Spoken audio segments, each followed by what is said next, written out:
नमस्कार सभी माताएं बहनों एवं भाइयों को। आप सभी का स्वागत है हमारे एम स्टोरी चैनल पर। आज आपको बहुत ही महत्वपूर्ण कहानी सुनने को मिलेगी। रामायण से जुड़ी यह कुछ रहस्य भरी कहानी जो आपने सुनी तो होगी, लेकिन आज पूरी संपूर्ण कथा विधि के साथ एवं रामायण रचित कहानी हम आपको सुनाने जा रहे हैं, तो कृपया कर ध्यान से सुने। चलिए शुरू करते हैं। श्री राम जी की कहानी, उनके जन्म से शुरुआत करते हैं। राम का जन्म। मंत्रीगणों तथा सेवकों ने महाराज की आज्ञानुसार श्यामकर्ण घोड़ा चतुरंगिनी सेना के साथ छुड़वा दिया। महाराज दशरथ ने देश देशांतर के मनस्वी, तपस्वी, विद्वान ऋषि मुनियों तथा वेदविज्ञ प्रकांड पंडितों को यज्ञ संपन्न कराने के लिए बुलावा भेज दिया। निश्चित समय आने पर समस्त अभ्यागतों के साथ महाराज दशरथ अपने गुरु वशिष्ठ जी तथा अपने परम मित्र अंग देश के अधिपति लोकपाद के जामाता श्रृंग ऋषि को लेकर यज्ञ मंडप में पधारे। इस प्रकार महान यज्ञ का विधिवत शुभारंभ किया गया। संपूर्ण वातावरण वेदों की ऋचाओं के उच्च स्वर में पाठ से गूंजने तथा समिधा की सुगंध से महकने लगा। समस्त पंडितों, ब्राह्मणों, ऋषियों आदि को यथोचित धन धान्य, गौ आदि भेंट करके सादर विदा करने के साथ यज्ञ की समाप्ति हुई। राजा दशरथ ने यज्ञ के प्रसाद चरा को अपने महल में ले जाकर अपनी तीनों रानियों में वितरित कर दिया। प्रसाद ग्रहण करने के परिणाम स्वरूप परमपिता परमात्मा की कृपा से तीनों रानियों ने गर्भधारण किया। जब चैत्र मास के शुक्ल पक्ष की नवमी तिथि को पुनर्वसु नक्षत्र में सूर्य, मंगल, शनि, बृहस्पति तथा शुक्र अपने अपने उच्च स्थानों में विराजमान थे, कर्क लग्न का उदय होते ही महाराज दशरथ की बड़ी रानी कौशल्या के गर्भ से एक शिशु का जन्म हुआ, जो कि श्यामवर्ण, अत्यंत तेजोमय, परम कांतिवान तथा आदत सौंदर्यशाली था। उस शिशु परम कांतिवान तथा अद्भुत सौंदर्यशाली था। उस शिशु को देखने वाले ठगे से रह जाते थे। इसके पश्चात शुभ नक्षत्रों और शुभ घड़ी में महारानी कैकेयी के एक तथा तीसरी रानी सुमित्रा के 2 तेजस्वी पुत्रों का जन्म हुआ। संपूर्ण राज्य में आनंद मनाया जाने लगा।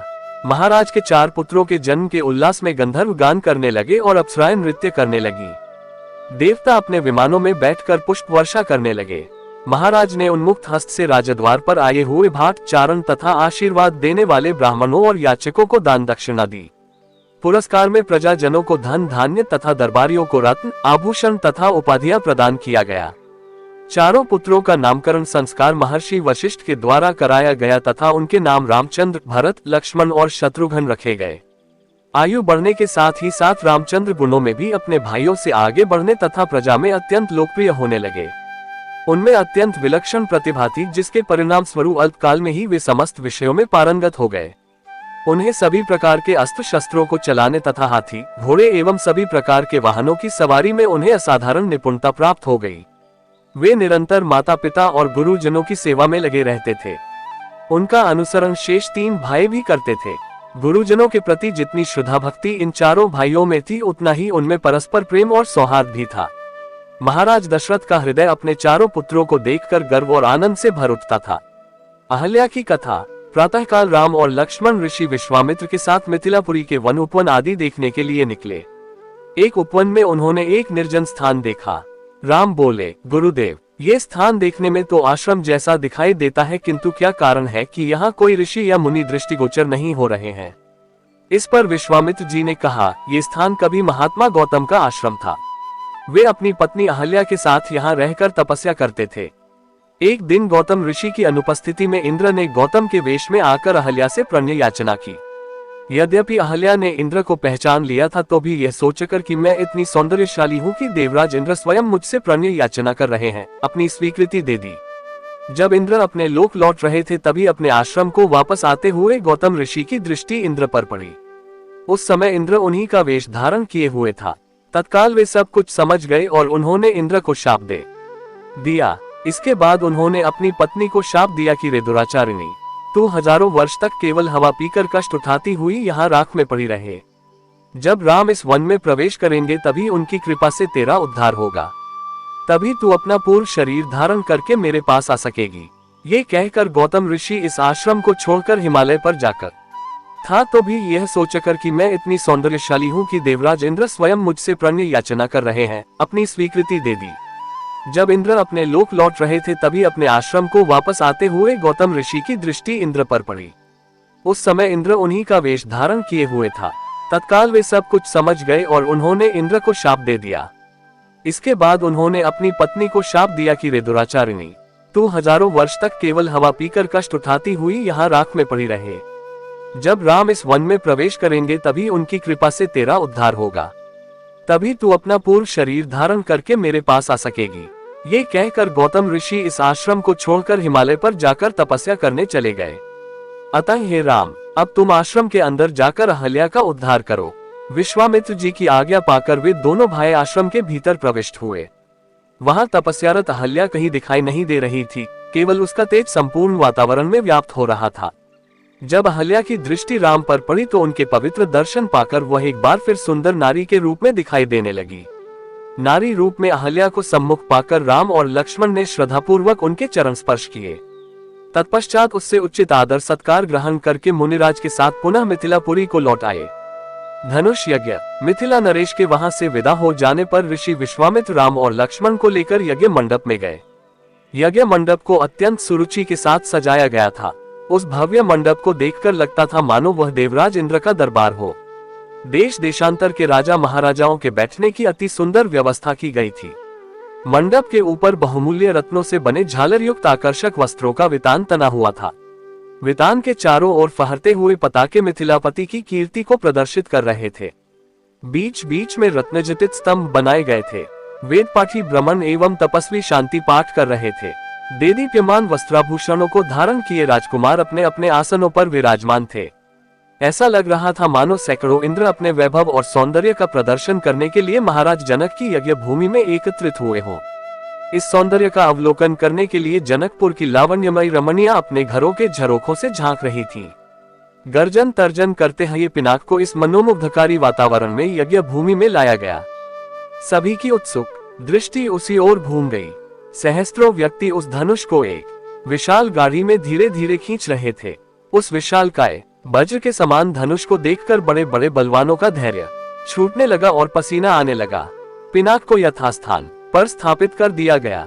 राजा जनक के रोषपत्र सीता एवं उनकी सहेलियों को साथ लेकर धनुष के पास आए और बोले, हे संपूर्ण संसार के राजाओं और राजकुमारों, महाराज जनक ने प्रतिज्ञा की है कि जो कोई भी महादेव जी के इस पिनाक नामक धनुष की प्रत्यंचा को चढ़ाएगा उसके साथ मिथिलापति महाराज जनक अपनी राजकुमारी सीता का विवाह कर देंगे। राजा जनक की इस प्रतिज्ञा को सुनकर राजा और राजकुमार बारी बारी से उस धनुष पर प्रत्यंचा चढ़ाने के लिए आए, किंतु भरपूर प्रयास करके भी उस पर प्रत्यंचा चढ़ाना तो दूर उसे हिला भी न सके। अंत में वे लज्जित हो सिर झुकाकर तथा श्रीहीन होकर इस प्रकार अपने अपने आसनों पर लौट गए जैसे कि नागराज अपनी मणि गंवाकर लौट आते हैं। इस प्रकार एक एक करके सब राजाओं और राजकुमारों को विफल मनोरथ होकर लौटता देख महाराज जनक को बहुत दुख हुआ। उन्होंने बड़ी निराशा के साथ मर्मभेदी स्वर में कहा, संपूर्ण संसार के विख्यात शक्तिशाली योद्धा यहाँ विद्यमान हैं, किंतु बड़े दुख की बात है कि उनमें से कोई भी पिनाक पर प्रत्यंचा नहीं चढ़ा सका। उनकी इस असफलता को देखकर ऐसा प्रतीत होता है कि पृथ्वी शूरवीर क्षत्रियों से खाली हो गई है। यदि मुझे पहले से ज्ञात होता कि अब इस संसार में वास्तव में कोई क्षत्रिय योद्धा नहीं रहा है तो मैं न तो धनुष यज्ञ का अनुष्ठान करता और न ऐसी प्रतिज्ञा करता। लगता है कि मेरी पुत्री सीता आयु पर्यंत कुंवारी रहेगी। परमात्मा ने उसके भाग्य में विवाह लिखा ही नहीं है। महाराज जनक की यह बात सुनकर उन सभी राजाओं और राजकुमारों ने, जो अपनी असफलता से पहले ही लज्जित हो रहे थे, क्षुब्ध मन से दृष्टि नीचे झुका लिया। राजा जनक के द्वारा की गई इस भर्त्सना का उनके पास कोई उत्तर न था। परंतु अयोध्या के छोटे राजकुमार लक्ष्मण को मिथिलापति द्वारा समस्त क्षत्रियों पर लगाया गया लांछन सहन नहीं हुआ। कुपित होकर उन्होंने अपनी भरिकुटी चढ़ा ली और तीखे शब्दों में बोले, हे मिथिला के स्वामी राजा जनक, आपके ये शब्द सर्वथा अनुचित और सूर्यकुल तथा रघुवंश का अपमान करने वाले हैं। आश्चर्य है कि आपने ऐसे अपमानजनक शब्द कहने का साहस कैसे किया। जहां प्रतापी सूर्यकुल का साधारण व्यक्ति विद्यमान हो वहां भी कोई इस प्रकार तिरस्कार भरे शब्द कहने से पूर्व अनेक बार उस पर विचार करता है। फिर यहाँ तो सूर्यकुल के मणि श्री रामचंद्र साक्षात विराजमान हैं। आप शिव के इस पुराने पिनाक की इतनी गरिमा सिद्ध करना चाहते हैं। मैं बिना किसी अभिमान के कह सकता हूँ कि इस पुराने धनुष की तो बात ही क्या है। यदि मैं चाहूँ तो अपनी भुजाओं के बल से इस धनुष के स्वामी महादेव सहित संपूर्ण सुमेरु पर्वत को हिलाकर रख दूं। इस विशाल पृथ्वी को अभी इसी समय रसातल में पहुंचा दूं। ऐसा कहते हुए लक्ष्मण के नेत्र क्रोध से लाल हो गए। उनकी भुजाएं फड़कने लगी और उनका संपूर्ण शरीर क्रोध की ज्वाला के कारण थर-थर कांपने लगा। राम द्वारा धनुष भंग। लक्ष्मण को अत्यंत क्रोध एवं आवेश में देखकर राम ने संकेत से उन्हें अपने स्थान पर बैठ जाने का निर्देश दिया और गुरु विश्वामित्र की ओर देखने लगे, मानो पूछ रहे हो कि वर्तमान परिस्थिति में मुझे क्या करना चाहिए। विश्वामित्र ने कहा, वत्स, लक्ष्मण ने सूर्यकुल की जिस मर्यादा एवं गौरव वर्णन किया है वह सत्य है। अब तुम धनुष पर प्रत्यंचा चढ़ाकर लक्ष्मण के वचन को सिद्ध करके दिखाओ।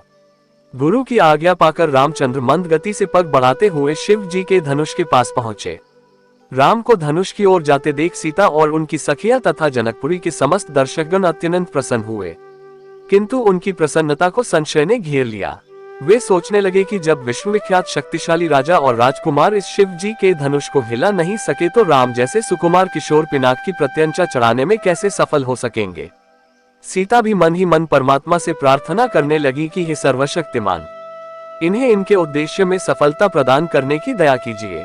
मेरा हृदय भी इनकी ओर आकर्षित हो गया है, अतः इसकी लाज भी आपको ही रखनी है।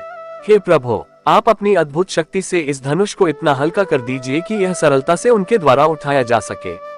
धनुष के पास पहुंचकर राम ने धनुष को बीच से पकड़कर सरलता के साथ उठा लिया और खेल ही खेल में उस पर प्रत्यंचा चढ़ा दी। प्रत्यंचा चढ़ाकर ज्यों ही उन्होंने धनुष की डोर पकड़कर कान तक खींची त्यों ही वह धनुष भयंकर शोर मचाता हुआ तड़तड़ाकर टूट गया। उस नाद से अधिकांश दर्शक मूर्छित होकर भूमि पर गिर पड़े।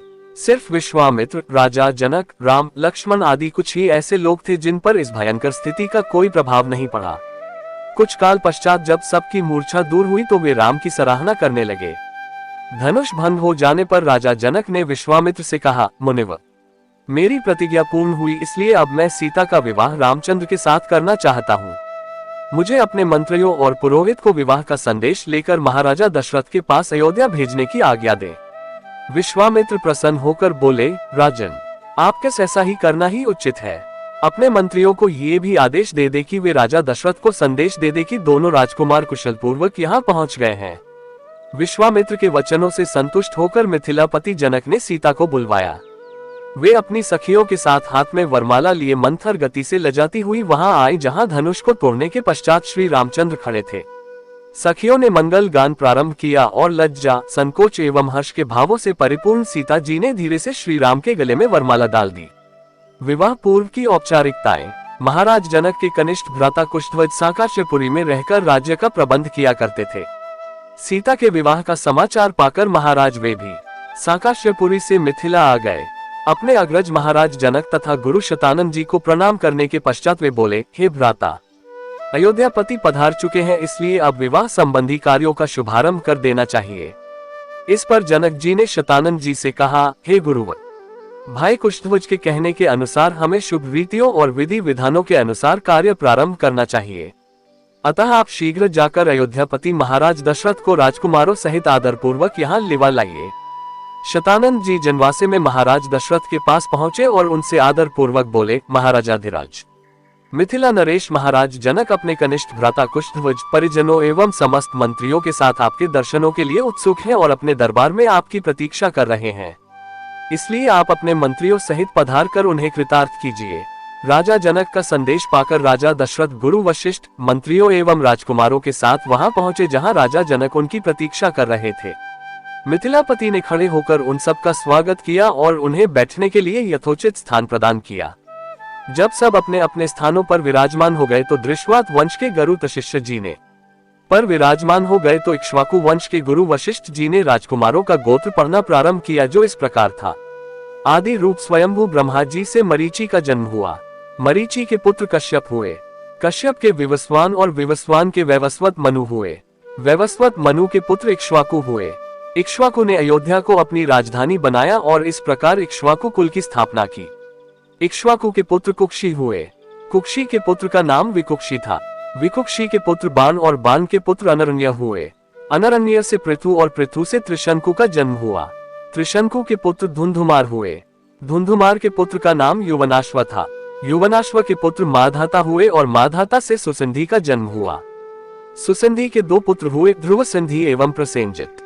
ध्रुवसंधि के पुत्र भरत हुए। भरत के पुत्र असित हुए और असित के पुत्र सगर हुए। सगर के पुत्र का नाम असमंज था। असमंज के पुत्र अंशुमान तथा अंशुमान के पुत्र दिलीप हुए। दिलीप के पुत्र भागीरथ हुए। इन्हीं भागीरथ ने अपनी तपोबल से गंगा को पृथ्वी पर लाया। भागीरथ के पुत्र ककुत्स्थ और ककुत्स्थ के पुत्र रघु हुए।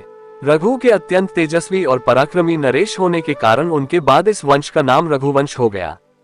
रघु के पुत्र प्रवृद्ध हो जो एक शाप के कारण राक्षस हो गए थे। इनका दूसरा नाम कलमाशपाद था। प्रवृद्ध के पुत्र शनखन और शनखन पुत्र सुदर्शन हुए। सुदर्शन के पुत्र का नाम अग्निवर्ण था। अग्निवर्ण के पुत्र शीघ्रग और शीघ्रग के पुत्र मरु हुए। मरु के पुत्र प्रशुश्रुक और प्रशुश्रुक के पुत्र अम्बरीश हुए। अम्बरीश के पुत्र का नाम नहुष था। नहुष के पुत्र ययाति और ययाति के पुत्र नाभाग हुए। नाभाग के पुत्र का नाम अज था। अज के पुत्र दशरथ हुए और दशरथ के ये 4 पुत्र रामचंद्र, भरत, लक्ष्मण तथा शत्रुघ्न हैं। इक्ष्वाकु कुल का वर्णन करने के पश्चात वशिष्ठ जी ने कहा, हे राजन, अब आप भी अपनी वंश परंपरा का परिचय दीजिए, क्योंकि विवाह जैसे मांगलिक अवसरों पर दोनों ही कुल अपने अपने वंश का परिचय देते हैं। महाराज जनक बोले, महर्षि, आपने सर्वथा उचित बात कही है। अब मैं भी अपने कुल का परिचय देता हूँ। प्राचीन काल में निमि नामक एक धर्मात्मा राजा थे। उनके मिथि नामक पुत्र हुआ जिन्होंने मिथिला बसाए। मिथि के पुत्र का नाम जनक था। उन्हीं के नाम पर मिथिला के राजा लोग जनक कहलाते हैं। जनक के पुत्र उदावसु और उदावसु के पुत्र नंदिवर्धन हुए। नंदिवर्धन के पुत्र का नाम शूरवीर था। शूरवीर के पुत्र सुकेतु और सुकेतु के पुत्र देवरात हुए। देवरात के पुत्र का नाम बृहद्रथ था। बृहद्रथ के पुत्र महावीर और महावीर के पुत्र सुधृति हुए। सुधृति के पुत्र का नाम धृष्टकेतु था। धृष्टकेतु के पुत्र हर्यश्व और हर्यश्व के पुत्र मरु हुए। मरु के यहाँ प्रतींधक की उत्पत्ति हुई। प्रतींधक के पुत्र कीर्तिर्थ, कीर्तिर्थ के पुत्र देवमीर, देवमीर के पुत्र विबुध और विबुध के पुत्र महींद्रक हुए। महींद्रक के पुत्र का नाम कीर्तिर्थ था। कीर्तिर्थ के पुत्र महारोमा, महारोमा के पुत्र स्वर्णरोमा और स्वर्णरोमा के पुत्र हस्वरोमा हुए। हृस्वरोमा के 2 पुत्र हुए। उनमें से बड़ा मैं हूँ और मुझसे छोटा कुशध्वज है। हम दोनों भाई इसी प्रदेश में रहकर राजकाज संभालते थे। कुछ काल पहले सांकाश्य के पराक्रमी राजा सुधन्वा ने मिथिला पर आक्रमण कर दिया। वह चाहता था कि मैं सीता का विवाह उसके साथ कर दूं। मैंने उसकी मांग पूरी नहीं की, इसलिए उसके साथ मेरा युद्ध हुआ, जिसमें सुधन्वा मेरे हाथ से मारा गया। तब से मेरा कनिष्ठ भ्राता कुशध्वज सांकाश्य पर शासन करता है और मैं मिथिला पर। मैं अपनी बड़ी पुत्री सीता का विवाह राजकुमार रामचंद्र के साथ और छोटी पुत्री उर्मिला का विवाह उनके कनिष्ठ भ्राता लक्ष्मण के साथ करना चाहता हूँ। मैं 3 बार इस बात को दोहराकर अपनी दोनों कन्याएं आपको वधुओं के रूप में समर्पित करता हूँ। फिर वे राजा दशरथ से कहने लगे, हे नृपश्रेष्ठ, अब आप इनसे गोदान कराकर नांदीमुख श्राद्ध का कार्य संपन्न कीजिए। इसके पश्चात लोक प्रचलित पद्धति के अनुसार विवाह का कार्य आरंभ कीजिए। यह अवसर सर्वथा उपयुक्त एवं कल्याणकारी है। आज मघा नक्षत्र है। आज से तीसरे दिन फाल्गुनी नक्षत्र होगा। इससे अधिक उपयुक्त समय विवाह के लिए दूसरा नहीं हो सकता। आप इन दोनों भाइयों के अभ्युदय के लिए गौ, भूमि, स्वर्ण, तिल आदि का दान कराइए। राजा जनक के कथन समाप्त होने पर महामुनि विश्वामित्र बोले, हे राजन, आप और राजा दशरथ दोनों के ही कुल पूर्णतया धर्मप्रायण, कीर्तियुक्त एवं समान है। अतः इन दोनों कुलों में विवाह संबंध सर्वथा उपयुक्त है। सीता और उर्मिला भी राम और लक्ष्मण के सर्वथा उपयुक्त हैं। आपके कनिष्ठ भ्राता कुशध्वज भी आपकी ही भांति धर्मप्रायण एवं प्रतिभा संपन्न है। इनकी भी 2 रूपवती, सुंदर एवं विवाह योग्य कन्याएं हैं। हे नरश्रेष्ठ, मैं चाहता हूँ उनका भी विवाह महाराज दशरथ के 2 योग्य और पराक्रमी पुत्रों भरत और शत्रुघ्न के साथ हो जाए। विश्वामित्र की बात सुनकर जनक बोले, हे मुनिवर, आपके इस आदेश को स्वीकारते हुए मैं अपने कुल को धन्य समझता हूँ। आप भरत और शत्रुघ्न को आज्ञा दीजिए कि वे कुशध्वज की दोनों कन्याओं मांडवी एवं श्रुतकीर्ति को अपनी अपनी पत्नी के रूप में स्वीकार करें। इसके बाद मिथिला नरेश से अनुमति लेकर राजा दशरथ वशिष्ठ जी और विश्वामित्र जी के साथ जनवासे में लौट गए। दूसरे दिन चारों राजकुमारों ने याचकों को 1-1 लाख स्वर्ण मंडित सींगों वाली गौ दान दी और भी बहुत साता धन, आभूषण, रत्न आदि ब्राह्मणों को दान दिए। विवाह दान आदि से निवृत्त होकर महाराज दशरथ मिथिलेश के राजभवन में जाने की तैयारी करने लगे। तभी भरत के मामा अर्थात राजा कैकेय के पुत्र युधाजित वहां आ पहुंचे। अभिवादन तथा कुशल समाचार जानने की औपचारिकता के पश्चात उन्होंने कैकेय नरेश का संदेश देते हुए कहा, महाराज, हमारे पिताजी को भरत को देखने की उत्कट इच्छा हो रही है। अतः कृपा करके आप कुछ दिन के लिए भरत को मेरे साथ उनके ननिहाल भेज दें। इस संदेश को लेकर मैं अयोध्या गया था, किंतु वहां पर ज्ञात हुआ कि आप जनकपुरी गए हुए हैं, इसलिए मैं भी यहाँ आ गया। महाराज दशरथ ने युधाजित का समुचित सत्कार किया और उन्हें सारा वृतांत सुनाया। फिर उन्हें लेकर ऋषियों, मंत्रियों एवं बंधु बांधवों सहित यज्ञशाला के द्वार पर पहुंचे। थोड़ी देर बाद नाना प्रकार के आभूषणों को धारण किए हुए रामचंद्र अपने भाइयों भरत, लक्ष्मण और शत्रुघ्न के साथ उनके पास आकर खड़े हो गए। गुरु वशिष्ठ ने जनक के पास जाकर कहा, हे विदेहराज, महाराज दशरथ अपने पुत्रों के साथ अंदर आने की अनुमति चाहते हैं। इस पर महाराज जनक बोले, हे महर्षि, इस प्रकार अनुमति मांगकर वे मुझे क्यों लज्जित कर रहे हैं? वे अयोध्या के ही नहीं मिथिलापुरी के भी स्वामी हैं और मैं तो उनका अकिंचन दास हूँ। क्या कभी स्वामी अपने सेवक से आज्ञा मांगता है? उनसे कहिए चारों कन्याएं विवाह वेदी पर प्रतीक्षारत हैं। वे निसंकोच अंदर पधारने का कष्ट कर, शुभ लग्न का समय भी हो रहा है, मैं स्वयं चलकर उन्हें सादर ले आता हूँ। इतना कहकर वे महाराज दशरथ के पास पहुँचे और उन सबको यज्ञ स्थल में ले आए। सबको यथोचित आसन देकर जनक ने उनकी पूजा की। फिर वशिष्ठ जी से बोले, हे ब्रह्मर्षि, आप इन ऋषि मुनियों के साथ विवाह कार्य संपन्न कराइए। आपसे अधिक योग्य पुरोहित और कौन हो सकता है? गुरु वशिष्ठ, महर्षि विश्वामित्र और मिथिला के राजपुरोहित शतानंद विवाह कार्य संपन्न कराने लगे। सबसे पहले वैदिक विधि के अनुसार विवाह के लिए वेदी का निर्माण कराया गया। फिर अनेक प्रकार के सुगंध युक्त फूलों से उसे सजाया गया। कुछ दूरी पर चारों ओर गमले सजाए गए जिनमें चित्त को प्रसन्न करने वाली सुगंधित रंग बिरंगे फूल लगे हुए थे। वेदी के निकट कई स्थानों पर स्वर्ण पात्रों में धूप, केशर, नैवेद्य, अक्षत, घी, दही, शहद आदि सामग्री रखी हुई थी। यज्ञ संपन्न कराने वाले महानुभावों के लिए कुश के आसन बिछा दिया गए। गुरु वशिष्ठ एवं अन्य महर्षियों ने वेद मंत्रों का उच्चारण करते हुए हवन कुंड में अग्नि प्रज्वलित की। फिर वशिष्ठ जी के आदेश पर राजप्रासाद की महिलाओं ने जनका कुमारी सीता को लाकर यज्ञ वेदी के निकट खड़ा कर दिया। उस समय सीता जी का मुखमंडल प्रातःकालीन बाल रवि की भांति अनुपम सौंदर्य से देदीप्यमान हो रहा था। नख से शिख तक दे बहुमूल्य रत्नजटित आभूषणों से सजी हुई थी। संक्षेप न कहा जाए तो उस समय सीता की छवि को देखकर करोड़ रतियों का संयुक्त रूप भी नगण्य प्रतीत होता था। सीता इन सब बातों से अनजान दृष्टि झुकाए एकटक पृथ्वी को निहार रही थी। साथ छोड़ दिया। महिलाएं मंगलगान करने लगी। मृदंग धुन। महाराज जनक अपनी लाडली पुत्री सीता को श्री रामचंद्र के निकट खड़ा करके विनीत स्वर में बोले, हे रघुकुल तिलक रामचंद्र, मैं अपनी पुत्री सीता का हाथ आपके सशक्त हाथों में सौंपते हुए ये कामना करता हूँ कि मेरी पुत्री आपकी अर्धांगिनी होकर सदैव छाया की भांति आपका अनुसरण करती रहे। अतः हे कौशल्या कुमार, इसे आप अपनी पत्नी के रूप में स्वीकार कीजिए। आज से यह आपके सुख दुख की संगिनी हुई। ये कहकर राजा जनक ने अंजलि में संकल्प के लिए लिया हुआ जल वेद मंत्रों से पवित्र करके हृदय की संपूर्ण भावनाओं के साथ छोड़ दिया। महिलाएं मंगलगान करने लगी।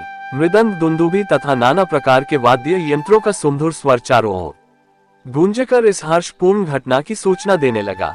राम और सीता के विवाह के संपन्न हो जाने के पश्चात लक्ष्मण, भरत और शत्रुघ्न का विवाह उर्मिला, मांडवी और श्रुतकीर्ति के साथ वैदिक विधि विधान से संपन्न कराया गया। राजा जनक अपने नेत्रों में स्नेहपूर्ण अश्रु भरकर बोले, हे अयोध्या के राजकुमारों, आप चारों भाई सूर्यकल के गौरव, पराक्रमी, धर्मप्रायण, तेजस्वी, सौम्य, विद्वाना एवं सदाचार के गुणों से मंडित हैं। जनकपुरी के इस राजकुल की हार्दिक कामना है कि उसकी ये चारों कन्याएं गुण, कर्म, स्वभाव से आपके अनुकूल बनकर सब प्रकार से आपकी सुयोग्य अर्धांगिनियां सिद्ध हों।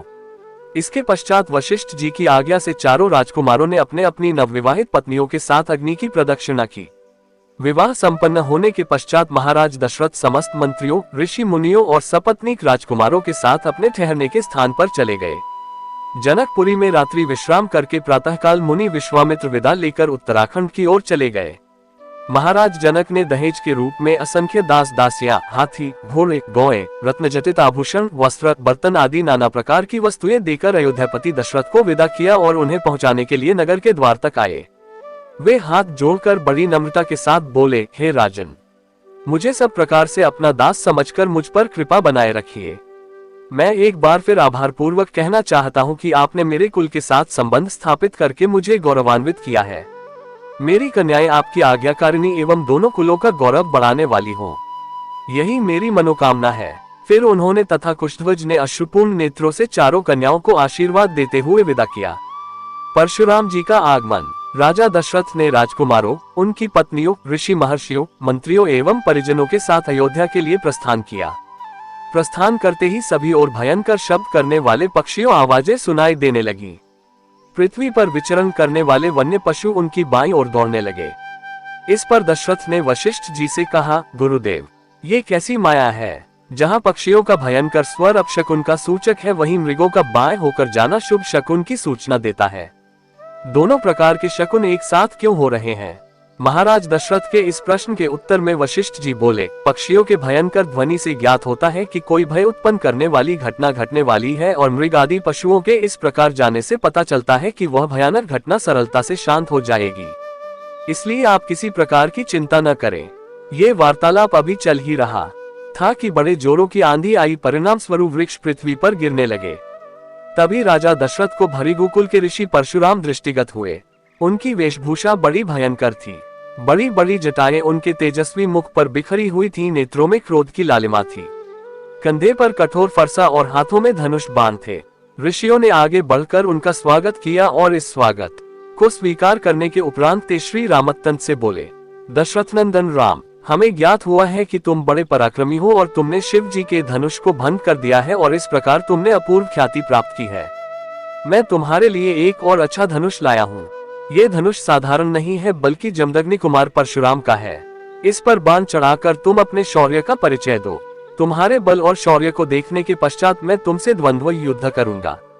परशुराम की बात सुनकर राजा दशरथ विनीत स्वर में बोले, भगवान, आप विद्वत स्वाध्यायी ब्राह्मण हैं। क्षत्रियों का विनाश करके आप बहुत पहले ही अपने क्रोध को शांत कर चुके हैं। आपने इंद्र के समक्ष प्रतिज्ञा करके अस्त्र शस्त्र का परित्याग भी कर दिया है। इसलिए हे ऋषिराज, आप इन बालकों को अभय दान दीजिए। यदि आपके हाथों राम मारा गया तो हम में से कोई भी उसके वियोग में जीवित नहीं रह सकेगा। परशुराम जी ने दशरथ की बात पर कुछ भी ध्यान नहीं दिया। वे राम से बोले, राम, संसार में केवल 2 ही धनुष सर्वश्रेष्ठ माने जाते हैं। सारा संसार उनका सम्मान करता है। विश्वकर्मा ने उन दोनों को स्वयं अपने हाथों से बनाया था। उनमें से एक भगवान शिव के पास था और उसी से भगवान शिव ने त्रिपुरासुर का वध किया था। तुमने उसी धनुष को तोड़ डाला है। दूसरा दिव्य धनुष मेरे हाथ में है। ये भगवान विष्णु का धनुष है। ये भी पिनाक की भांति की शक्तिशाली है। एक बार शिव और विष्णु में भयंकर युद्ध हुआ। विष्णु को देवताओं ने श्रेष्ठ मानकर शांत किया। शांत होने पर विष्णु ने भृगुवंशी ऋचिक मुनि को धरोहर के रूप में वह धनुष दे दिया। अपने पूर्व पुरुषों से यह धनुष मुझे प्राप्त हुआ है। अब तुम एक क्षत्रिय के नाते इस धनुष को लेकर इस पर बाण चढ़ाओ और सफल होने पर मेरे साथ द्वंद्व युद्ध करो। इस प्रकार से परशुराम के द्वारा बार बार ललकारे जाने पर रामचंद्र बोले, हे भार्गव, मैं ब्राह्मण समझकर आपका सम्मान कर रहा हूँ और आपके समक्ष कुछ विशेष बोल नहीं रहा हूँ, किंतु आप मेरी इस विनयशीलता को पराक्रमहीनता एवं कायरता समझ रहे हैं और मेरा तिरस्कार कर रहे हैं। लाइए, धनुष बाण मुझे दीजिए। ये कहकर उन्होंने झपटकर परशुराम के हाथ से धनुष बाण ले लिए और धनुष पर बाण चढ़ाकर बोले, हे भृगुनंदन, ब्राह्मण होने के कारण आप मेरे पूज्य हैं, इसीलिए इस बाण को मैं आप पर नहीं छोड़ सकता। परंतु धनुष पर चढ़ने के बाद ये बाण कभी निष्फल नहीं जाता। इसका कहीं न कहीं उपयोग करना अनिवार्य हो जाता है। इसलिए मैं इस बाण को छोड़कर आपकी शीघ्रतापूर्वक सर्वत्र आने जाने की शक्ति को नष्ट किए देता हूँ। श्री राम की बात सुनकर शक्तिहीन हो गए परशुराम जी विनय पूर्वक कहने लगे, बाण छोड़ने से पूर्व मेरी एक बात सुन लीजिए। क्षत्रियों को नष्ट करके मैंने ये भूमि कश्यप जी को दान में दी थी। उस समय उन्होंने मुझसे कहा था कि अब तुम्हें पृथ्वी पर नहीं रहना चाहिए क्योंकि तुमने पृथ्वी का दान कर दिया है। तभी से मैं गुरुवर कश्यप जी की आज्ञा का पालन करता हुआ कभी भी रात्रि में पृथ्वी पर वास नहीं करता। अतः हे राम, कृपा करके मेरी गमन शक्ति को नष्ट मत करो। मैं मन के समान गति से महेंद्र पर्वत पर चला जाऊंगा। मुझे ज्ञात है कि इस बाण का प्रयोग निष्फल नहीं जाता, इसलिए आप इस बाण के द्वारा उन अनुपम लोकों को नष्ट कर दे जिन पर मैंने अपनी तपस्या से विजय प्राप्त की है।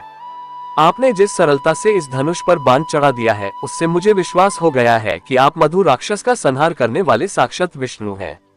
राम ने परशुराम की प्रार्थना को स्वीकार किया और उनके द्वारा तपस्या के बल पर अर्जित समस्त पुण्य लोकों को नष्ट कर दिया।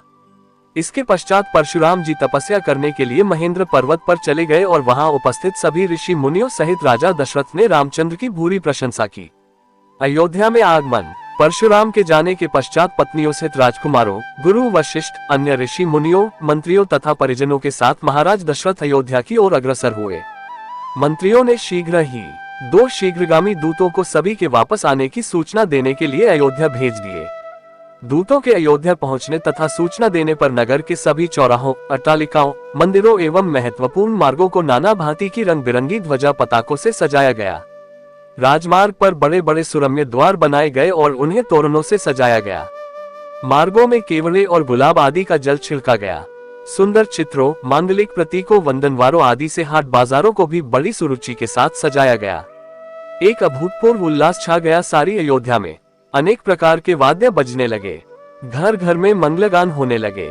ये ज्ञात होने पर कि बारात लौटकर अयोध्या के निकट पहुंच गई है तथा नगर के मुख्य द्वार में प्रवेश करने ही वाली है, सुंदर, सुकुमार, रूपवती, लावणमयी कुमारियां अनेक रत्नजटित वस्त्राभूषणों से सुसज्जित होकर आगंतुकों का स्वागत करने के लिए आरतियां लेकर पहुंच गईं।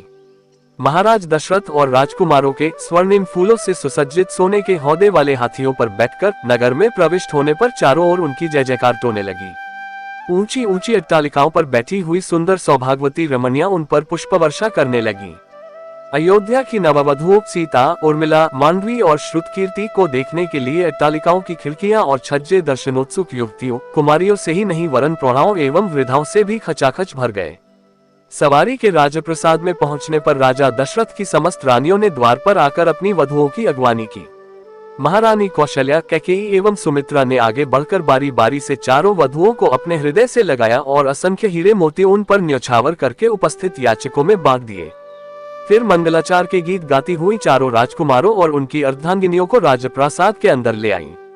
इस अपूर्व आनंद के अवसर पर महाराज दशरथ ने दान आदि के लिए कोष के द्वार खोल दिए और मुक्त हस्त से नगरवासी ब्राह्मणों को भूमि, स्वर्ण, रजत, हीरे, मोती, रत्न, गौएं, वस्त्रादि दान में दिए। राजकुमारों को राजप्रासाद में रहते कुछ दिन आनंद पूर्वक व्यतीत हो जाने पर महाराज दशरथ ने भरत को बुलाकर कहा, वत्स, तुम्हारे मामा युधाजित को आए हुए पर्याप्त समय हो गया है। तुम्हारे नाना नानी तुम्हें देखने के लिए आकुल हो रहे हैं, अतः तुम कुछ दिनों के लिए अपने ननिहाल चले जाओ। पिता के आदेशानुसार भरत और शत्रुघ्न ने अपनी माताओं तथा राम और लक्ष्मण से विदा लेकर अपने मामा युधाजित के साथ कैकेय देश के लिए प्रस्थान किया। राम ने अपने सौम्य स्वभाव, दयालुता और सदाचरण से न केवल अपने प्रासाद के निवासियों का बल्कि समस्त पुर के स्त्री पुरुषों का हृदय जीत लिया था। वे सबकी आंखों के तारे थे और अत्यंत लोकप्रिय हो गए थे। परिवार के सदस्य उनकी विनयशीलता, मंत्रीगण उनकी नीति निपुणता, नगर निवासी उनके शील सौजन्य और सेवकगण उनकी उदारता का बखान करते नहीं थकते थे। इधर सीता के मधुभाषी स्वभाव, सास ससुर की सेवा, पातिव्रत्य धर्म आदि सद्गुणों ने भी सभी लोगों के मन को मोह लिया। नगर निवासी राम और सीता की युगल जोड़ी को देखकर अत्यंत प्रसन्न होते थे। उनके प्रेम और सद्व्यवहार की चर्चा घर घर में की जाती। भगवान ब्रह्मा और उनके परिवार वंशावली का प्रामाणिक इतिहास पुराणों में। क्या ईश्वर को श्राप लग सकता है? क्या ईश्वर अपूजनीय हो सकते हैं? क्या होगा अगर एक देव भगवान दूसरे देव भगवान को श्राप देते हैं? यह अजीब लगता है, लेकिन हिंदू भगवान ब्रह्मा जी के संदर्भ में ये सच है। शुरू करने से पहले हम पाठकों को स्पष्ट करते हैं कि इस लेखन का विचार किसी विशेष समुदाय, धर्म से संबंधित भक्तों की भावनाओं को ठेस पहुंचाना नहीं है, बल्कि पवित्र शास्त्र से तथ्यों के आधार पर प्रकाश डालना है, ताकि गुमराह भक्तों को अनमोल मानव जन्म के मूल्य को समझाया जा सके और वह पूजा के सही तरीके का पालन करे, जिससे वह मनमानी पूजाएं त्याग सके। शास्त्रानुकूल भक्ति करने से भक्तों को मोक्ष पाने में सहायता मिलती है, जो मानव जन्म का प्रमुख उद्देश्य है। भक्तों को पता होना चाहिए कि मनुष्य को क्या अलग करना चाहिए, उसके अलावा जो कोई भी जीवित प्राणी करते हैं। इस लेख में प्रदान किए गए उदाहरण से पाठकों को स्पष्ट करेंगे कि मानव जन्म का उद्देश्य क्या है।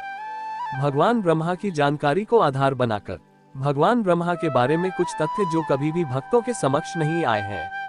आइए हम भगवान ब्रह्मा के विवरणों की विवेचना करें। भगवान ब्रह्मा कौन है? भगवान ब्रह्मा की कहानी और इतिहास। भगवान ब्रह्मा के बारे में मिथक।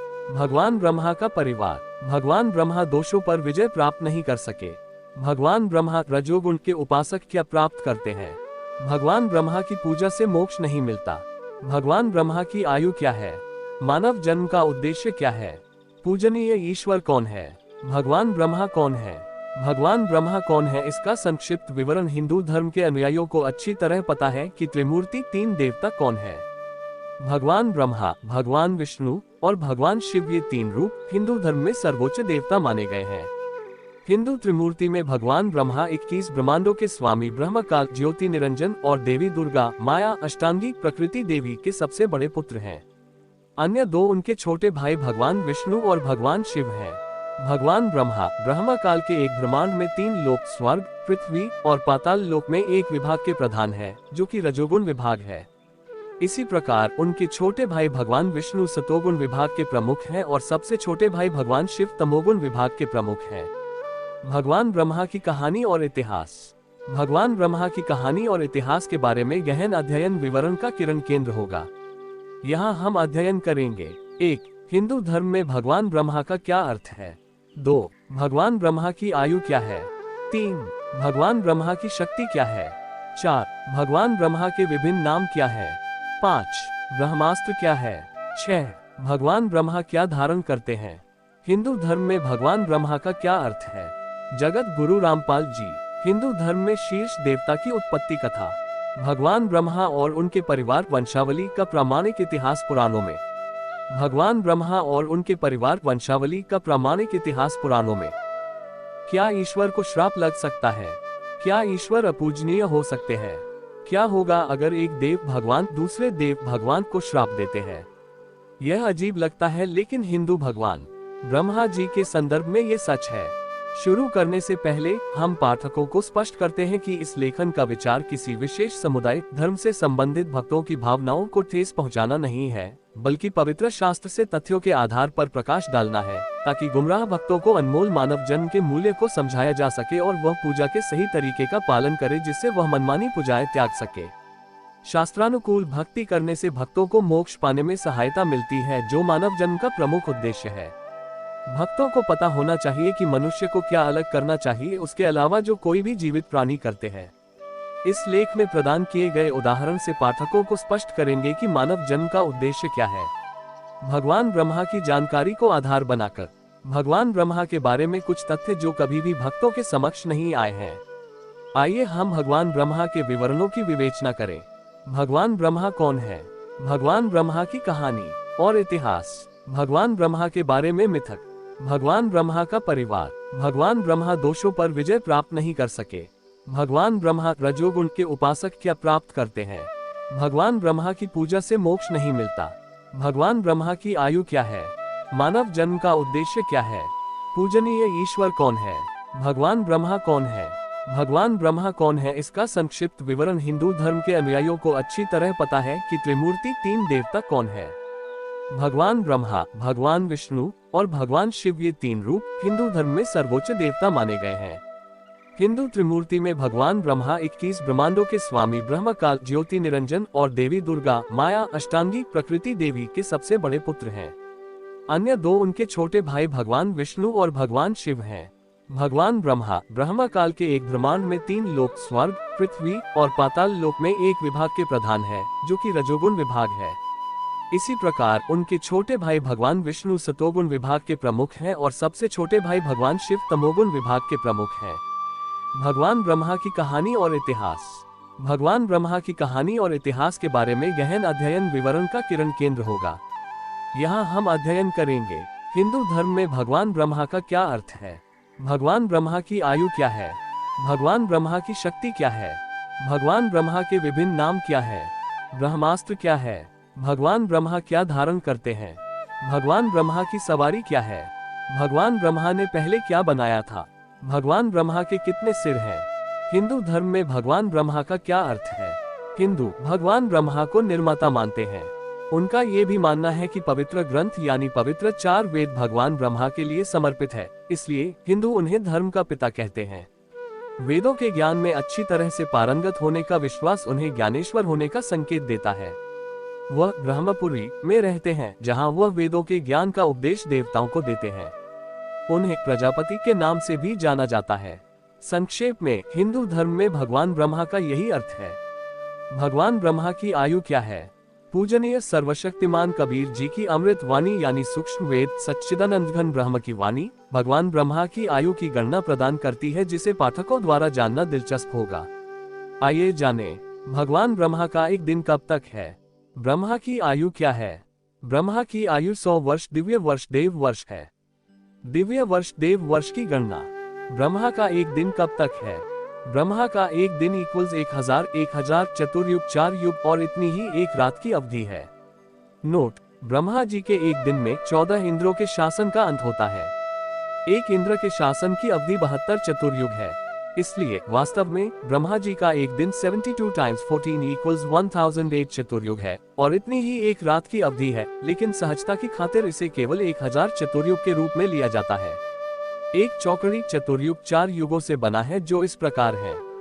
सतयुग जो 17,28,000 वर्ष है, त्रेता युग जो 12,96,000 वर्षों का है, द्वापर युग जो 8,64,000 वर्ष है, कलयुग जो 4,32,000 साल का है। महीना इक्वल्स 30 गुना 2000 इक्वल्स 6,000,000 60,000। चतुर्युग वर्ष इक्वल्स 12 टाइम्स 60,000 इक्वल्स 720,000 7,20,000। चतुर्युग ब्रह्मा की आयु कितनी है?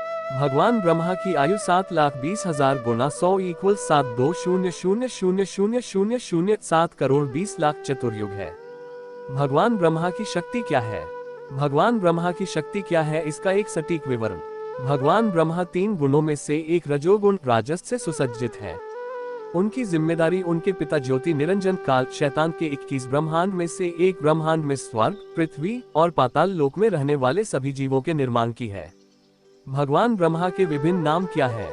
भगवान ब्रह्मा को विभिन्न नामों से संबोधित किया जाता है, जैसे उन्हें कहा जाता है वैदिक ईश्वर, प्रजापति, सुरा ज्येष्ठा, देवताओं में सबसे बड़े, चतुर्मुख, 4 मुखी, परमेष्ठी, सर्वोच्च इच्छा के दाता, वेदांत, वेदों का देवता, ब्राह्मण, सतपता, पितामह, परदादा, ब्रह्मा नारायण, आधा ब्रह्मा आधा, विष्णु, हिरण्यगर्भ, ब्रह्मांडीय अंडा, ज्ञानेश्वर, ज्ञान के देवता, एतभू, लोकेश, दुनिया के भगवान, स्वयंभू, स्वजन्म आदि। ब्रह्मास्त्र क्या है? महाभारत, रामायण और पुराणों के संदर्भ भगवान ब्रह्मा के अलौकिक विनाशकारी अस्त्रों का विशद वर्णन देते हैं, जिन्हें ब्रह्मास्त्र कहा जाता है, जिनके रूपांतर ब्रह्मर्षि अस्त्र और ब्रह्मांडा अस्त्र हैं, जो महाभारत और रामायण के युद्ध में इस्तेमाल किए गए थे। ये सामूहिक रूप से भगवान ब्रह्मा के हथियार हैं, जो दुनिया को नष्ट करने में सक्षम है। ऐसा माना जाता है कि यह भगवान ब्रह्मा की पूजा करने से प्राप्त होते हैं। ब्रह्मास्त्र एक मजबूत हथियार है जो कभी भी निशाना नहीं चूकता है। चूंकि लक्ष्य का सामना भारी विनाशकारी घटनाओं से होता है, इसलिए इसका इस्तेमाल सेना या एक व्यक्तिगत दुश्मन पर किया जाता था, जो धर्म को बनाए रखने के विशिष्ट इरादे से किया जाता था। भगवान ब्रह्मा क्या धारण करते हैं? भगवान ब्रह्मा की 4 भुजाएं हैं। अन्य हिंदू देवताओं से भिन्न वह कोई भी हथियार नहीं रखते हैं। इसके बजाय भगवान ब्रह्मा पद्म, जपमाला, वेद, कमंडल, जलपात्र, एक कमल, एक चम्मच के रूप में एक राजदंड धारण करते हैं, जो ये दर्शाता है कि वह यज्ञों के भगवान है, जो यज्ञ में पवित्र स्पष्ट मक्खन घी डालने का प्रतीक है। भगवान ब्रह्मा की सवारी क्या है? भगवान ब्रह्मा की सवारी सफेद हंस है, जो मिश्रण से दूध और पानी को अलग करने की जादुई क्षमता का प्रतीक है। लंबी सफेद दाढ़ी वाले भगवान ब्रह्मा कमल पर बैठकर इस सफेद हंस पर विचरण करते हैं। भगवान ब्रह्मा ने पहले क्या बनाया? भगवान ब्रह्मा सिर्फ एक ब्रह्मांड, स्वर्ग, पृथ्वी और पाताल लोक में जीवों का निर्माण करते हैं। फिर प्रश्न उठता है कि भगवान ब्रह्मा की संतान कौन है? भगवान ब्रह्मा ने सभी गंधर्व, राक्षस, यक्ष, पिशाच, देव, नाग, सुपर्ण, असुर, किमपुरुष और मनुष्यों की रचना की, जो सभी उनके बच्चे हैं। भगवान ब्रह्मा के सबसे बड़े पुत्र कौन है? भक्तों में हमेशा से उत्सुकता रही है कि मनु भारतीय इतिहास में कौन थे। लोक कथाओं में कहा गया है कि भगवान ब्रह्मा द्वारा बनाए गए पहले व्यक्ति का नाम मनु था, जो भगवान ब्रह्मा की पहली रचना की सूची में आता है। हिंदू पौराणिक कथाओं के अनुसार मनु को भगवान ब्रह्मा के सबसे बड़े पुत्र के रूप में चित्रित किया गया है। भगवान ब्रह्मा के कितने सिर हैं? भगवान ब्रह्मा को जैसा मूर्तियों और चित्रों में दर्शाया गया है, उनके 4 सिर हैं, इसलिए लोक कथाओं के अनुसार उन्हें चतुर्मुख कहा जाता है। दुनिया के लोगों का मानना है कि उनके प्रत्येक मुख ने एक वेद का निर्माण किया है, अर्थात चारों वेद उनके द्वारा निर्मित हैं, जो एक मिथक है। इसलिए उन्हें वैदिक देव प्रजापति के रूप में जाना जाता है। हम इस लेखन में इस मिथक का विश्लेषण करेंगे। भगवान ब्रह्मा के बारे में मिथक। भगवान ब्रह्मा के बारे में हिंदू भक्तों के बीच कुछ मिथक प्रचलित हैं, जो पवित्र ग्रंथों से सबूतों के प्रकाश में आने पर विरोधाभासी हैं। हम विश्लेषण करते हैं। भगवान ब्रह्मा के संबंध में 4 मिथक हैं। हम प्रत्येक को समक्ष करेंगे। भगवान ब्रह्मा निर्माता है। भगवान ब्रह्मा ने वेद लिखे। भगवान ब्रह्मा स्वयंभू है। भगवान ब्रह्मा करता है। मिथक 1, भगवान ब्रह्मा निर्माता है। हिंदुओं का मानना है कि भगवान ब्रह्मा ब्रह्मांड के निर्माता हैं। आइए पहले तथ्यों का विश्लेषण करें कि पवित्र ग्रंथों के आधार से क्या भगवान ब्रह्मा ब्रह्मांड के निर्माता है, और क्या हिंदू देवता ब्रह्मा सृष्टि के रचयिता है। ब्रह्म पुराण में संदर्भ मिलता है, जो लोकवेद के आधार से ऋषि लोमशृंग सूत जी द्वारा दिया गया ज्ञान है, जो सृष्टि का वर्णन नाम के अध्याय में बताते हैं। प्रकृति का वर्णन पृष्ठ 277 से 279 की श्री विष्णु जी संपूर्ण विश्व का आधार है, जो ब्रह्म के रूप में है। ब्रह्मा, विष्णु और शिव विश्व का क्रमशः उत्पादन, संरक्षण और विनाश करते हैं। पवित्र 4 वेदों, कबीर सागर, सृष्टि रचना, पुराणों, पवित्र कुरान शरीफ, पवित्र बाइबल, पवित्र श्रीमद् भगवद गीता से प्राप्त हुए अंशों से साबित होता है कि ज्योति निरंजन क्षर पुरुष के 21 ब्रह्मांडों में भगवान ब्रह्मा केवल एक विभाग के प्रमुख हैं। वह रजोगुण से सुसज्जित है। ब्रह्मा जी की भूमिका केवल प्राणियों की उत्पत्ति करना है, न कि ब्रह्मांड की रचना करना। नहीं, भगवान ब्रह्मा ब्रह्मांडों के निर्माता नहीं हैं। इस ब्रह्मांड के निर्माता परम अक्षर पुरुष यानी कबीर देव हैं, जिन्होंने 6 दिनों में ब्रह्मांड का निर्माण किया और 7वें दिन सिंहासन पर विश्राम किया। इसलिए यह एक मिथक है कि भगवान ब्रह्मा सृष्टि के निर्माता हैं। मिथक 2, भगवान ब्रह्मा ने वेद लिखे। हिंदू भक्तों का मानना है कि भगवान ब्रह्मा ने वेदों को लिखा था, इसलिए उन्हें धर्म के देवता और ज्ञानेश्वर कहा जाता है, जबकि वेद भगवान के शब्द परम अक्षर पुरुष यानी सर्वोच्च ईश्वर कबीर साहिब द्वारा निर्मित और प्रदान किए गए थे। कबीर सागर सूक्ष्म वेद, 5वां वेद और 4 वेदों में समुद्र मंथन के बारे में उल्लेख मिलता है, जहां से 4 वेद निकले थे, जो शुरू में परम अक्षर ब्रह्म कबीर देव ने ज्योति निरंजन ब्रह्म काल को दिए थे, जिसने उन्हें छुपा दिया था। अपने 21 ब्रह्मांडों के निर्माण की शुरुआत में सागर में, क्योंकि वे सर्वोच्च भगवान कबीर देव की महिमा बताते हैं। उसको डर था अगर उसके बेटे और इसके पश्चात सभी मनुष्यों को तथ्यों का पता चल जाएगा तो वे उसकी उपासना नहीं करेंगे, उसका वर्चस्व दांव पर होगा। आत्माएं सच्ची भक्ति करेगी जिससे वे उसके जाल से मुक्त हो जाएंगी, तब वह क्या खाएगा। काल ब्रह्मा को प्रतिदिन 1 लाख मनुष्यों को खाने का श्राप मिला है, इसलिए यह एक मिथक है कि भगवान ब्रह्मा ने वेद लिखे थे। भगवान ब्रह्मा ने वेदों को नहीं लिखा है, वे केवल परम अक्षर पुरुष से सुना हुआ ज्ञान ऋषियों, महर्षियों आदि को प्रदान करते हैं। मिथक 3, भगवान ब्रह्मा स्वयंभू हैं।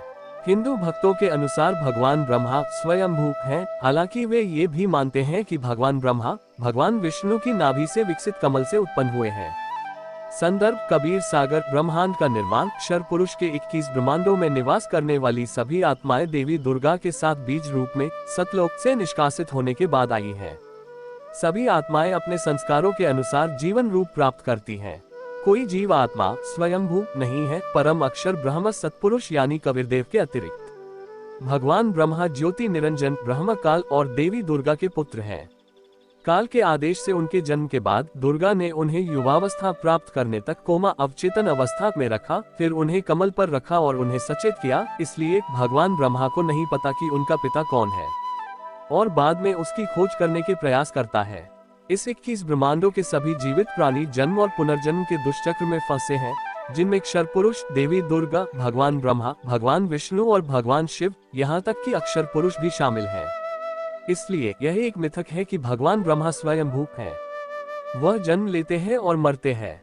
मिथक 4, भगवान ब्रह्मा करता है। हिंदू भक्तों का मानना है कि भगवान ब्रह्मा एक शक्तिशाली भगवान है। चूंकि वह निर्माता है, वह सर्वोच्च है, जो एक मिथक है। गीता अध्याय 14 श्लोक 19 में कहा है कि 3 गुण राजस ब्रह्मा, सत्व विष्णु, तामस शिव करता नहीं है। ब्रह्मा काल कहता है, जब साधक जो वास्तविक आध्यात्मिक ज्ञान जानता है अज्ञान के कारण किसी को कर्ता के रूप में 3 गुणों सत्व रजतम ब्रह्मा विष्णु शिव के अलावा नहीं देखता, यानी वह इन 3 गुणों से परे किसी भी सर्वोच्च शक्ति को स्वीकार नहीं करता है, लेकिन किसी से सुनकर वह सच्चिदानंद घन ब्रह्म परम अक्षर ब्रह्म सर्वोच्च ईश्वर के बारे में जागरूक होता है, वह मुझे प्राप्त होता है। नोट: काल ब्रह्म स्पष्ट करता है कि जिन लोगों को पूर्ण ज्ञान नहीं है, वह रजोगुण ब्रह्मा जी, सतोगुण विष्णु जी और तमोगुण शिव जी के अलावा किसी को भी ब्रह्मांड के निर्माता के रूप में नहीं जानते हैं। यदि एक तत्वदर्शी संत से उस ईश्वरीय शक्ति सर्वोच्च ईश्वर के बारे में पता चलता है, तो वह केवल मुझे ब्रह्म काल को ही परम अक्षर ब्रह्म मानता है और मुझे प्राप्त होता है, अर्थात वह केवल मेरे जाल में फंसा रहता है। ये ब्रह्म काल है जो अव्यक्त अदृश्य रहता है और सभी कार्य करता है। वह धोखेबाज है, चालबाज है। उन्होंने सभी आत्माओं को मूर्ख बनाया है और उन्हें 84 लाख जीवन रूपों में यातनाएं देता है। मनुष्यों में प्रचलित विकार बुराई को जन्म देते हैं जो बाद में भुगतनी होती है। ये ज्योति निरंजन ब्रह्म काल है जो करता है, भगवान ब्रह्मा करता नहीं है। तो यह एक मिथक है कि भगवान ब्रह्मा करता है। भगवान होने के बावजूद वह भी इस शैतान काल यानी अपने पिता ज्योति निरंजन के हाथों की कठपुतली है। भगवान ब्रह्मा का परिवार। पाठकों को आश्चर्य होगा और हम स्पष्ट करना चाहते हैं कि भगवान ब्रह्मा के परिवार में उनके दादा, पिता, माता, भाई, पत्नी शामिल हैं। चूंकि वे 21 ब्रह्मांडों में प्राणियों को उत्पन्न करते हैं, इसलिए सभी असुर, गंधर्व, देव, दानव, मानव, प्राणी आदि उनके बच्चे हैं। आइए हम मूल प्रमाणों का अध्ययन करें। भगवान ब्रह्मा के दादा कौन है? भगवान ब्रह्मा के पिता कौन है? भगवान ब्रह्मा की माँ कौन है? भगवान ब्रह्मा के भाई कौन है? भगवान ब्रह्मा ने किससे विवाह किया था? क्या भगवान ब्रह्मा ने अपनी बेटी से शादी की थी? भगवान ब्रह्मा के दादा कौन है? सर्वशक्तिमान कबीरदेव अर्थात परम अक्षर पुरुष इस ब्रह्मांड के निर्माता है। संदर्भ कबीर सागर। उनके पुत्र ज्योति निरंजन अर्थात क्षर पुरुष हैं। गीता अध्याय 3 श्लोक 14 और 15। उनकी पत्नी दुर्गा देवी है। भगवान ब्रह्मा उनके पुत्र हैं। कबीरदेव भगवान ब्रह्मा, भगवान विष्णु और भगवान शिव के दादा हैं। अब तक की उपरोक्त जानकारी से पाठक समझ गए होंगे कि भगवान ब्रह्मा के दादा और पिता कौन है। भगवान ब्रह्मा ज्योति निरंजन क्षर पुरुष के पुत्र हैं, जिन्होंने अव्यक्त अदृश्य रहने की शपथ ली थी। इसका कारण उनका अमर निवास यानी सतलोक में उनका दुराचार करना था, जिसके लिए उन्हें परम अक्षर पुरुष कबीरदेव ने श्राप दिया था, जो श्रीमद् भगवद गीता अध्याय 7 श्लोक 24 और 25 और अध्याय 9 श्लोक 11 में सिद्ध होते हैं। चूंकि ब्रह्म काल किसी के सामने अपने मूल रूप में प्रकट नहीं होता है, इसलिए लोग उसकी वास्तविकता को नहीं जानते हैं। भगवान ब्रह्मा की माँ कौन है? श्रीमद् भगवद गीता अध्याय 14 श्लोक 3 और 4 इस बात का प्रमाण देते हैं कि सभी जीव और ब्रह्मा, विष्णु, शिव की उत्पत्ति काल ब्रह्मा और प्रकृति दुर्गा से हुई है। श्री हनुमान प्रसाद पोद्दार और चिमन लाल गोस्वामी द्वारा संपादित तथा गीता प्रेस गोरखपुर से प्रकाशित श्रीमद् देवी भागवत पुराण के स्कंद 3 अध्याय 5 पृष्ठ संख्या 123 में भगवान ब्रह्मा के जन्म के संदर्भ में भी जानकारी दी गई है। गीता प्रेस गोरखपुर से प्रकाशित श्री शिव महापुराण श्री हनुमान प्रसाद पोद्दार द्वारा संपादित पृष्ठ सम 24 से 26, विदेश्वर संहिता और पृष्ठ सम 110 अध्याय 9 रुद्र संहिता में भगवान ब्रह्मा के जन्म के संदर्भ में भी जानकारी दी गई है। पवित्र कबीर सागर के प्रकृति का सृजन के भी उपरोक्त प्रमाण से सिद्ध होता है कि भगवान ब्रह्मा का जन्म कैसे हुआ था। भगवान ब्रह्मा का जन्म ब्रह्म काल ज्योति निरंजन और दुर्गा माया अष्टांगी प्रकृति देवी के मिलन से हुआ है। दुर्गा भगवान ब्रह्मा रजोगुण की माता है। एक ब्रह्मांड में उनकी भूमिका प्राणियों को जीवन प्रदान करने की है। वह न तो उन्हें बचाते हैं और न ही उन्हें नष्ट करते हैं। ये भूमिका उनके दो भाइयों भगवान विष्णु सतोगुण जो जीवित प्राणियों का संरक्षण करते हैं और उनसे छोटे भाई भगवान शिव तमोगुण की है, जो जीवित प्राणियों को नष्ट करते हैं। उपरोक्त एक और मिथक को स्पष्ट करता है जो दुनिया के लोग मानते हैं कि क्या भगवान शिव भगवान ब्रह्मा के पुत्र है। इस अवधारणा को ऋषियों द्वारा गलत तरीके से समझाया गया है। भगवान शिव पुत्र नहीं बल्कि भगवान ब्रह्मा के सबसे छोटे भाई हैं। तो पाठकों को जवाब मिल गया है कि भगवान ब्रह्मा के भाई कौन है और भगवान ब्रह्मा को किसने बनाया। भगवान ब्रह्मा ने किससे विवाह किया? भगवान ब्रह्मा की पत्नी देवी सावित्री है, जो देवी दुर्गा का रूप है। माया अष्टांगी दुर्गा शुरुआत में सागर में छिप गई थी और समुद्र के मंथन के दौरान सावित्री का रूप धारण करके प्रकट हुई थी। फिर भगवान ब्रह्मा से सावित्री जी का विवाह संपन्न हुआ था। आइए भगवान ब्रह्मा के बारे में पवित्र श्रीमद् भगवद गीता में दिए गए कुछ तथ्यों का विश्लेषण करते हैं। श्रीमद् भगवद गीता में भगवान ब्रह्मा के बारे में तथ्य। आइए पवित्र श्रीमद् भगवद गीता में दिए गए 3 महत्वपूर्ण तथ्यों का पता लगाएं। भगवान ब्रह्मा दोष पर विजय प्राप्त नहीं कर सके। भगवान ब्रह्मा रजोगुण के उपासक क्या प्राप्त करते हैं? भगवान ब्रह्मा की पूजा से मोक्ष नहीं मिलता। भगवान ब्रह्मा दोष पर विजय प्राप्त नहीं कर सके। श्रीमद् भगवद गीता के अध्याय 2 में उल्लिखित एक सच्ची घटना ये सिद्ध करेगी कि भगवान ब्रह्मा कितने ज्ञानी हैं। क्या भगवान शिव ने भगवान ब्रह्मा का सिर काट दिया था? क्या भगवान ब्रह्मा ने अपनी बेटी से शादी की थी? भगवान ब्रह्मा के मंदिर क्यों नहीं है? भगवान ब्रह्मा ज्ञानी है। वह 4 वेदों में पारंगत होने के लिए जाने जाते हैं और ब्रह्मपुरी में देवताओं को ज्ञान का उच्चारण करते हैं। गुरु और ब्रह्मपुरी में एक उपदेशक होने के बावजूद भगवान ब्रह्मा दोष पर विजय प्राप्त नहीं कर सके। कैसे? कृपया पढ़ें। पवित्र गीता जी के अंश ये साबित करेंगे कि भगवान ब्रह्मा की बेटी कौन है और भगवान ब्रह्मा ने कौन सा जघन्य पाप किया। प्रकरण यह है, एक दिन भगवान ब्रह्मा की सभा में कई युवा देवता ज्ञान सुनने के लिए आए थे। ब्रह्मा जी देवताओं से कह रहे थे कि हमारा पहला दुश्मन कामदेव है। इसका एक ही हल है, किसी और की पत्नी को अपनी माँ और उनकी बेटी को अपनी बेटी माने। अगर किसी की ऐसी राय नहीं है तो वह एक नीच आत्मा है, उसके दर्शन भी अशुभ है।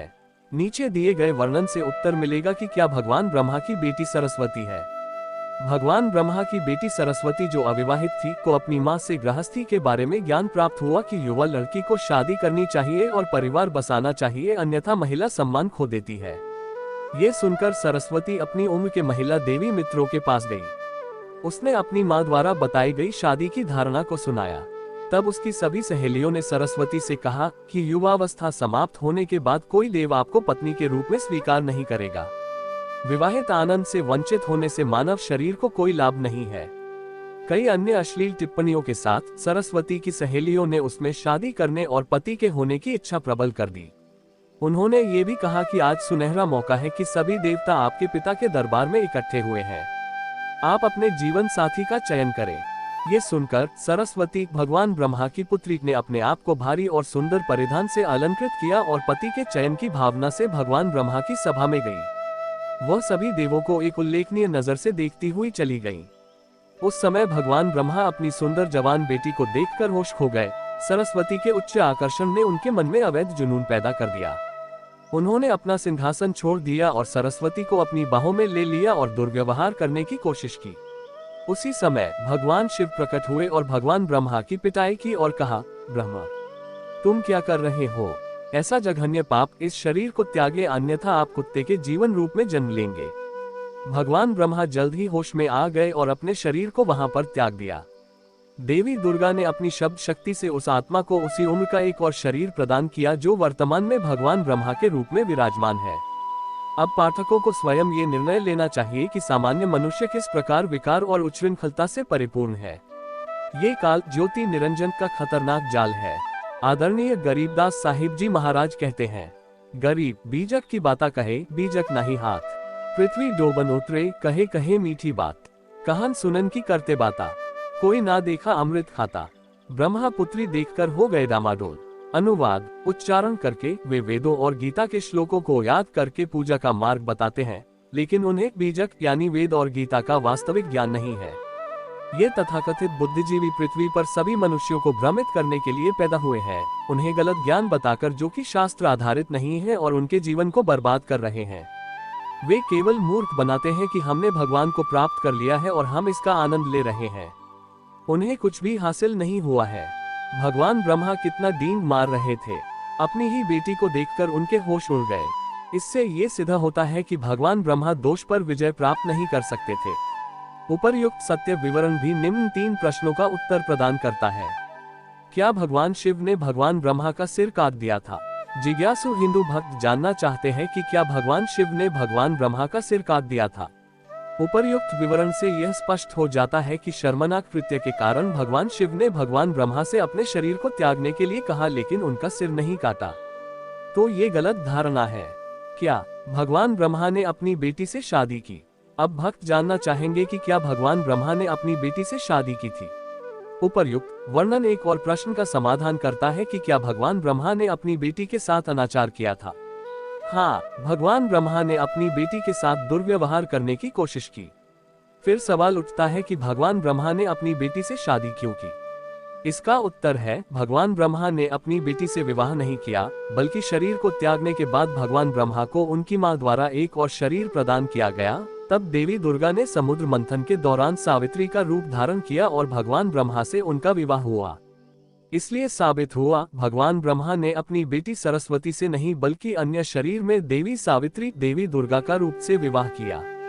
भगवान ब्रह्मा के मंदिर क्यों नहीं है?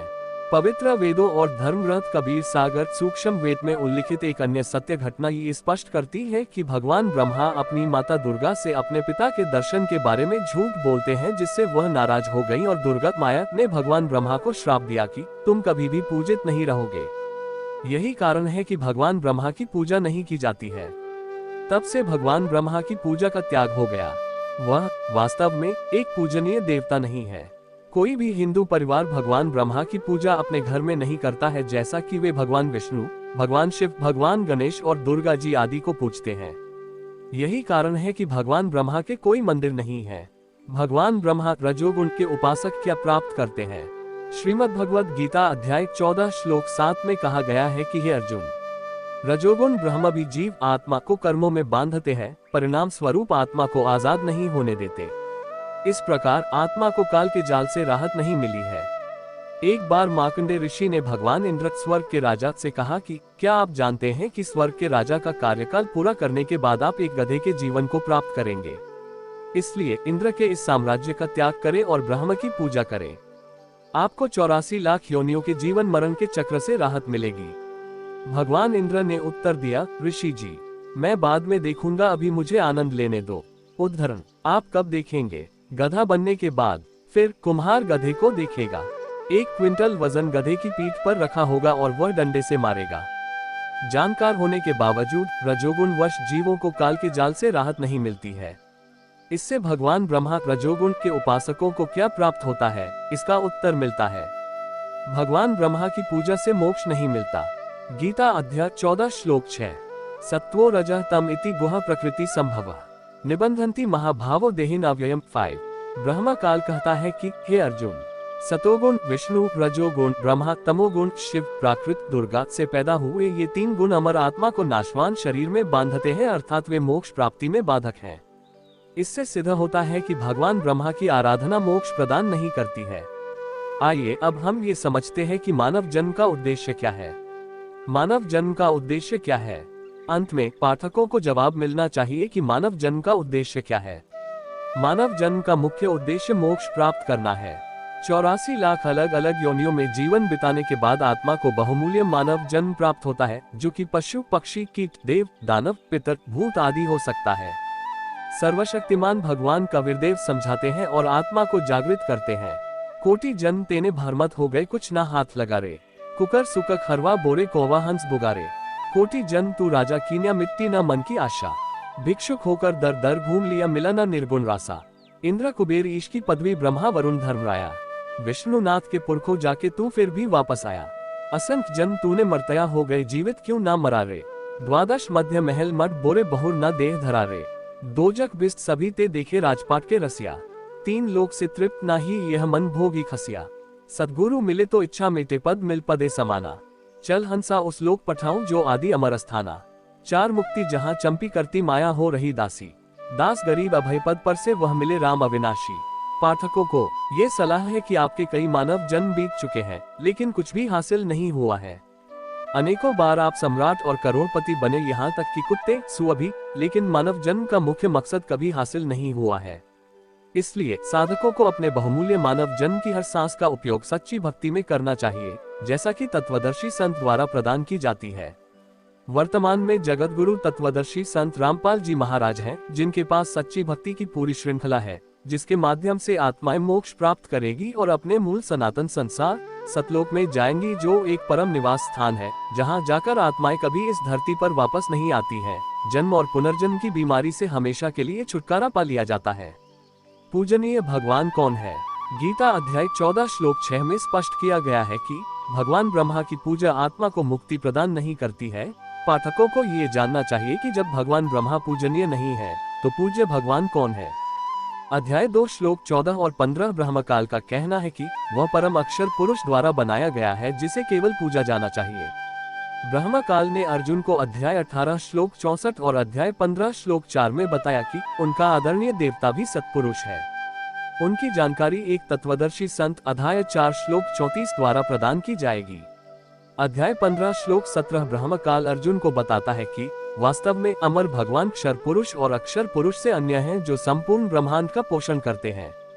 अध्याय 8 श्लोक 20-22 काल ने अविनाशी देव परम अक्षर पुरुष यानी कि कबीरदेव के बारे में अर्जुन का मार्गदर्शन किया। उसको प्राप्त करने के लिए मंत्र का उल्लेख अध्याय 17 श्लोक 23 में किया गया है, जो ओम तत्सत सांकेतिक है, जिसका जप करने से आत्मा को मोक्ष की प्राप्ति होती है। तो सर्वोच्च भगवान कबीरदेव हैं, जो निष्कर्ष उपरोक्त विवरण से साबित होता है। भगवान ब्रह्मा सृष्टा नहीं है। ब्रह्मांड के निर्माता पूजनीय सर्वोच्च ईश्वर कबीरदेव है। भगवान ब्रह्मा रजोगुण युक्त है। शक्तियों के होने के बावजूद वह करता नहीं है। भगवान ब्रह्मा स्वयंभू नहीं है, वह जन्म और पुनर्जन्म के चक्र में है। सच्ची उपासना से ही दोष नष्ट होते हैं। मानव जन्म का उद्देश्य सच्ची भक्ति करना और मोक्ष प्राप्त करना है। मनमानी पूजा व्यर्थ है, केवल सत्पुरुष परम अक्षर ब्रह्म अर्थात कबीरदेव की शास्त्र आधारित पूजा से ही आत्माओं को मोक्ष प्राप्त करने में मदद मिलती है। धन्यवाद सभी दोस्तों मित्रों का, आप सभी ने। मैं आशा करता हूं कि आपने हमारी यह कथा एवं कहानी ध्यानपूर्वक सुनी और अच्छी होगी, और अपने सभी मित्रों के साथ और एवं अपने माता बहन भाइयों के साथ हमारी यह कथा सूचित जरूर करें, और हमारे इस चैनल को सब्सक्राइब करें बिना ना जाए, और कमेंट में जय श्री राम जय सीता माता जरूर कमेंट में लिखें। धन्यवाद।